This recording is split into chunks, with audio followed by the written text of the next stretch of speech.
Hello everyone. Today let us continue understanding some more literary devices.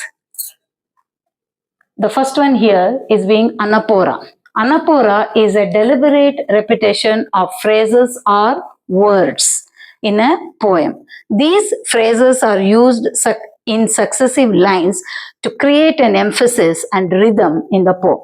Therefore, that creation, that expression is known as Anapora. Anapora is nothing but deliberate repetition of phrases and or words in the successive lines of a poem. For example, I believe I can dive right into the depths and swim the sharks. I believe I can do many things. Then the next line may be I believe I can achieve. I believe. So there is an emphasis on the statement that I believe. So this kind of repetition of phrases and words in a poem is identified as anapora. The second one is imagery. What is imagery? Imagery are the words that help us to see and feel the scene. There are a lot of visual, auditory, color, movement is expressed by the poet or a writer to give us the feel that we can really experience. It takes us into that imagination and gives us a vivid picture in front of our eyes as we read them. So such imagery is also another literary device which is very commonly used in poems and stories. For example, the crimson leaves danced in the cold autumn wind. So here we can see the color crimson and we can feel who dances the leaves. So you can get the imagery in your mind, the dancing of the leaves and also the cold autumn wind. It helps you feel the wind. So therefore, such expressions in a poem or stories is known as imagery. The two literary devices that we have learned now is anapora and imagery. The next one is irony. Hello everyone. The third literary device is irony. Irony is a sharp difference between expectations and reality.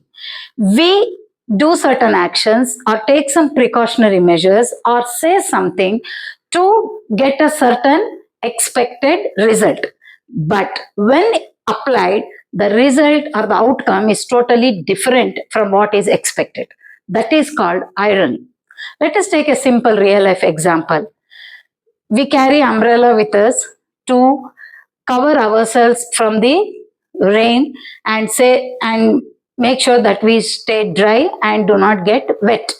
But it rains and when you open the umbrella has certain holes through which you are likely to get wet.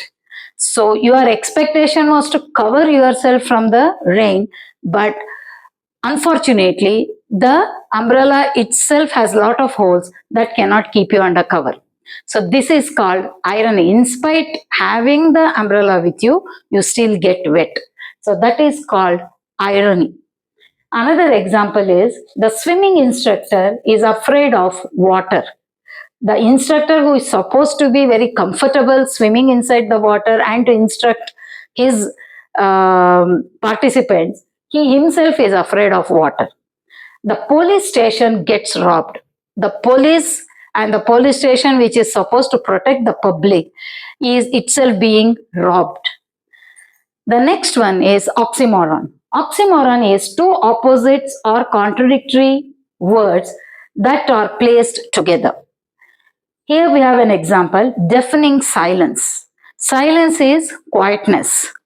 Deafening is something that too loud and damages our ears. But the poet keeps both together, deafening silence here to represent the silence itself is so loud that it is unbearable. So deafening and silence are opposites, yet they are kept together to give a meaning or to emphasize that the silence itself is too loud or is unbearable. That is why we call such literary device as Oxymoron. Another example is the precious burden. That a small story to relate to this phrase or literary device is a couple who do not have children for a long time by chance adopt a child who is also an orphan and takes him home. After taking in home, they realize that the child is handicapped and has so many other problems, physical problems. But though it is a burden to rear a child in such condition, they call it as precious because they do not have children and they want to care for the child. So he calls it lovingly as a precious burden. It is precious yet a burden. So this is oxymoron. So dear friends, hope this explanation has been clear and helpful to you. Have a nice day.